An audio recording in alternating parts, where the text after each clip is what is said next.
कल्पना करो, आप एक ऐसे बाग में खड़े हैं जहां कुछ देर पहले तक हंसी गूंज रही थी, बच्चे दौड़ रहे थे, ढोल बज रहे थे, लोग एक दूसरे को बैसाखी की बधाई दे रहे थे, सब कुछ सामान्य था। लेकिन अगले 10 मिनट में वहीं जमीन लहू से भरने वाली थी। 13 अप्रैल 1919। ਸਤਿ ਸ਼੍ਰੀ ਅਕਾਲ ਭਾਈ ਜੀ। दादी का चले ਸਾਡਾ ਪੰਜਾਬ ਸਾਡਾ ਮਾਨ। बैसाखी का दिन। पंजाब में बैसाखी सिर्फ एक त्योहार नहीं होती, ये उम्मीद होती है, नई शुरुआत होती है, खुशहाली का प्रतीक होती है। लेकिन उस साल बैसाखी जश्न नहीं लाई, वह अपने साथ लाई भारत के इतिहास का सबसे भयावह दिन। अमृतसर के बीचों बीच एक बाग था, चारों तरफ ऊंची दीवारें, बाहर निकलने के लिए बस कुछ संकरे रास्ते। नाम जलियांवाला बाग। हजारों लोग वहां इकट्ठा थे, कुछ विरोध करने आए थे, कुछ भाषण सुनने, और कई तो सिर्फ त्योहार मनाते मनाते वहां पहुंच गए थे। उन्हें बिल्कुल अंदाजा नहीं था कि वे धीरे धीरे एक जाल में फंस चुके हैं। और तभी एक आदमी वहां पहुंचा, ब्रिटिश सेना का अफसर, नाम रेजिनाल्ड डायर। न कोई चेतावनी, न भीड़ को हटने का मौका, बस एक आदेश, फायर। और फिर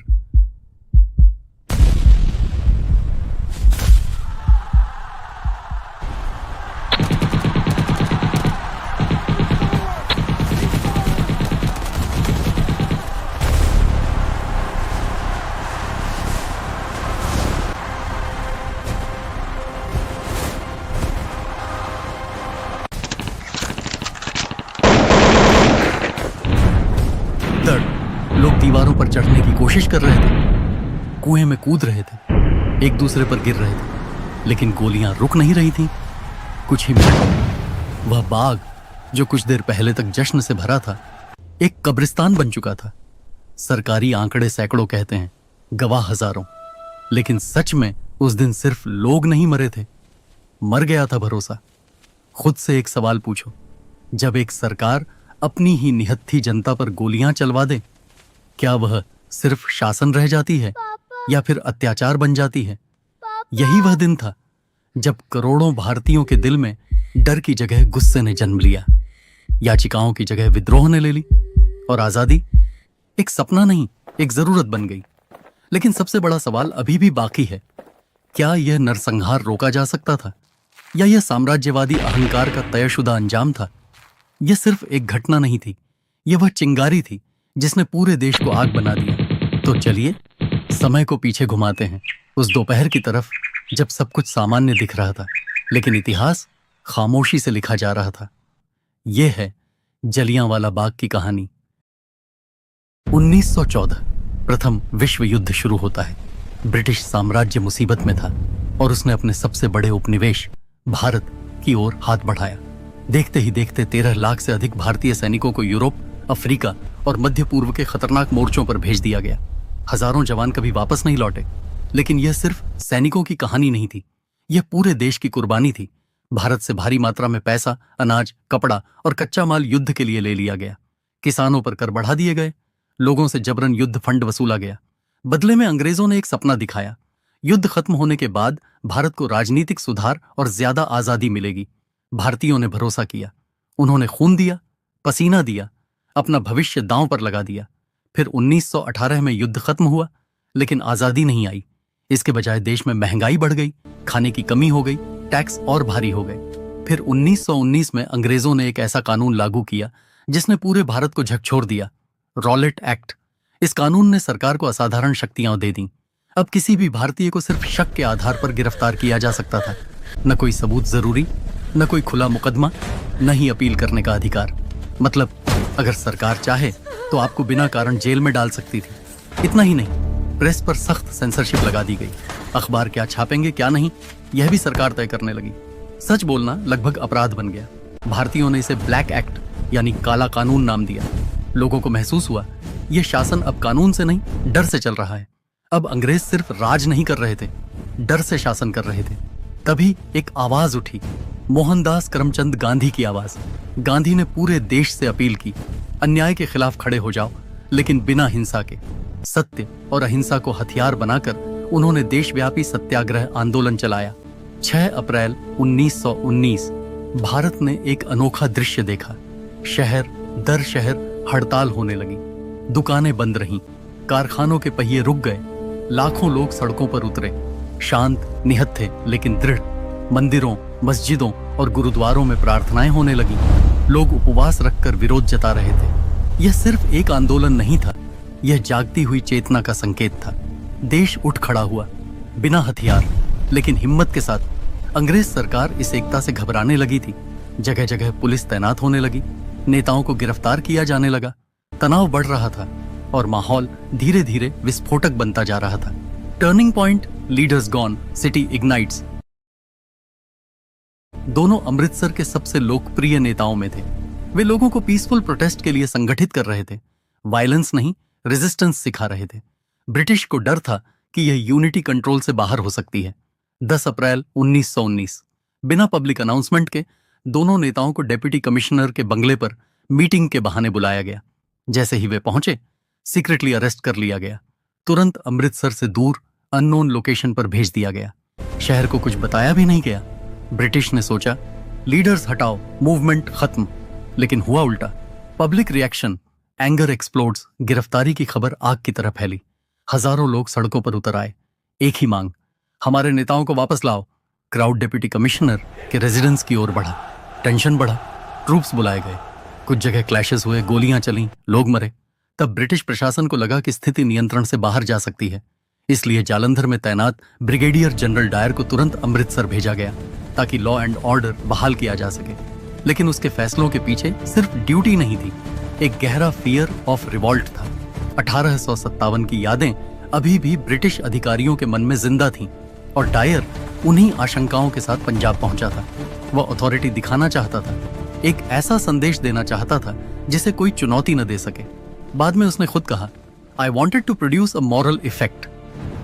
I wanted to produce a moral effect. 12 अप्रैल 1919 को रेजिनाल्ड डायर अपनी सैनिकों के साथ अमृतसर पहुंचा और अगले ही दिन 13 अप्रैल उसने जलियांवाला बाग घटना को अंजाम दिया। उस दिन ब्रिटिश सरकार की आधिकारिक रिपोर्ट के अनुसार 379 मृत और लगभग 1200 घायल थे। लेकिन भारतीय नेताओं और स्थानीय स्रोतों का दावा, 1000 से ज्यादा मौतें, सैकड़ों लोग ऐसे जिनकी गिनती कभी हुई ही नहीं। कई घायल लोग इलाज न मिलने के कारण रात भर तड़पते रहे। शहर में कर्फ्यू जैसा माहौल था, परिवार अपने अपनों तक भी नहीं पहुंच पाए। सोचिए, एक ऐसा बाग जहां लाशें पड़ी थीं और उन्हें उठाने की अनुमति तक तुरंत नहीं मिली। अमृतसर में चली गोलियों की आवाज सिर्फ उस बाग तक सीमित नहीं रही, उसकी गूंज पूरे भारत में सुनाई दी। जैसे जैसे खबर फैली, देश स्तब्ध रह गया। अखबारों की हेडलाइंस चीख रही थीं, निहत्थे लोगों पर गोलियां चलाई गईं, सैकड़ों मारे गए। गांवों से लेकर शहरों तक हर जगह एक ही सवाल था, क्या एक सरकार अपने ही नागरिकों के साथ ऐसा कर सकती है? गुस्सा था, दर्द था और सबसे ज्यादा भरोसा टूट चुका था। रविंद्रनाथ टैगोर ने विरोध में अपनी नाइटहुड वापस कर दी। उन्होंने लिखा, सम्मान के ये तमगे अब शर्म का प्रतीक बन गए हैं। महात्मा गांधी, जो अब तक ब्रिटिश न्याय पर विश्वास रखते थे, इस घटना के बाद समझ गए आजादी की लड़ाई को अब धीमा नहीं रखा जा सकता। देश भर में प्रोटेस्ट बढ़ने लगे। लोग पहली बार इतने बड़े स्तर पर एकजुट हो रहे थे। यही वह पल था जब भारत का स्वतंत्रता आंदोलन याचना से बदलकर जन आंदोलन बन गया। जलियांवाला बाग अब सिर्फ एक त्रासदी नहीं था, यह एक टर्निंग पॉइंट था, एक ऐसा मोड़ जिसने लाखों भारतीयों के दिल में एक ही संकल्प जगा दिया, अब आजादी समझौते से नहीं, संघर्ष से मिलेगी। दबाव बढ़ा और आखिरकार ब्रिटिश सरकार को इन्वेस्टिगेशन ऑर्डर करना पड़ा। 1919 के अंत में बनाई गई हंटर कमीशन। उम्मीद जगी, क्या पीड़ितों को न्याय मिलेगा? कमीशन ने गवाहों को बुलाया। प्रत्यक्षदर्शियों ने बताया, उन्होंने हमें निहत्थे लोगों पर गोलियां चलाई, वे रुके नहीं जब तक गोलियां खत्म नहीं हो गई। जब रेजिनाल्ड डायर से पूछा गया कि क्या उसे पछतावा है, उसने ठंडे स्वर में कहा, I thought I would be a jolly lot of good. I thought I would be doing a jolly lot of good. और अगर संभव होता तो वह मशीन गन भी इस्तेमाल करता। कमीशन ने माना डायर ने सीरियस एरर किया, उसकी कार्रवाई अनुचित और अत्यधिक थी। लेकिन फिर आया सबसे बड़ा सवाल, सजा क्या मिली? न कोई कोर्ट ट्रायल, न जेल। उसे बस पद से हटा दिया गया और समय से पहले रिटायर कर दिया गया। भारत में लोगों को लगा यह न्याय नहीं, पॉलिटिकल बैलेंसिंग है, क्योंकि जहां एक तरफ कमीशन ने उसकी निंदा की, वहीं ब्रिटेन में कुछ लोगों ने उसे हीरो तक कहा। भारतीयों के मन में यह धारणा और मजबूत हो गई कि औपनिवेशिक शासन में न्याय भी अक्सर राजनीति के तराजू पर तौला जाता था। आज, एक सदी से भी ज्यादा समय बाद, अमृतसर का जलियनवाला बाग सिर्फ एक बाग नहीं है, यह भारत की कलेक्टिव मेमोरी का हिस्सा बन चुका है। यहाँ खड़े होकर दीवारों को देखिए, उन पर आज भी गोलियों के निशान मौजूद हैं, छोटे छोटे छेद जो चुपचाप उस दिन की कहानी सुनाते हैं। कुछ कदम आगे बढ़ते ही दिखता है शहीदों का कुआं, वही कुआं जिसमें दर्जनों लोग गोलियों से बचने के लिए कूद गए थे। यह जगह अब एक नेशनल मेमोरियल है। हर साल हजारों लोग यहाँ आते हैं, कोई सिर झुकाने, कोई समझने और कोई सिर्फ महसूस करने कि आजादी की कीमत क्या होती है। यहाँ की हवा में एक अजीब सी खामोशी है, जैसे समय खुद कुछ पल के लिए ठहर जाता हो। दुनिया भर में आज भी यह घटना कॉलोनियल ब्रूटैलिटी की याद दिलाती है। कई बार आधिकारिक माफी की मांग उठी, कई नेताओं ने इसे इतिहास का ट्रैजिक चैप्टर कहा, लेकिन शायद कुछ घाव ऐसे होते हैं जिन्हें शब्द पूरी तरह भर नहीं सकते। जलियांवाला बाग हमें सिर्फ अतीत नहीं दिखाता, यह हमें चेतावनी देता है कि सत्ता जब इंसानियत से ऊपर हो जाए तो त्रासदी जन्म लेती है। और इसलिए इतिहास सिर्फ पढ़ने की चीज नहीं, याद रखने की जिम्मेदारी है। अगर इस कहानी ने आपके दिल को छुआ है, अगर आपको लगता है कि ऐसी घटनाओं को कभी भुलाया नहीं जाना चाहिए, तो नीचे कमेंट में जरूर लिखें उन शहीदों के लिए एक संदेश या सिर्फ 2 शब्द, वी रिमेंबर। इस वीडियो को लाइक करें ताकि ज्यादा से ज्यादा लोग इस इतिहास को जान सकें। इसे शेयर करें क्योंकि यादें बांटने से ही जिंदा रहती हैं। और अगर आप ऐसी ही सच्ची, गहरी और दिल को छू लेने वाली ऐतिहासिक कहानियां देखना चाहते हैं तो चैनल को सब्सक्राइब करना न भूलें। मिलते हैं अगले वीडियो में एक और कहानी के साथ जो हमें हमारे अतीत से जोड़ती है। जय हिंद।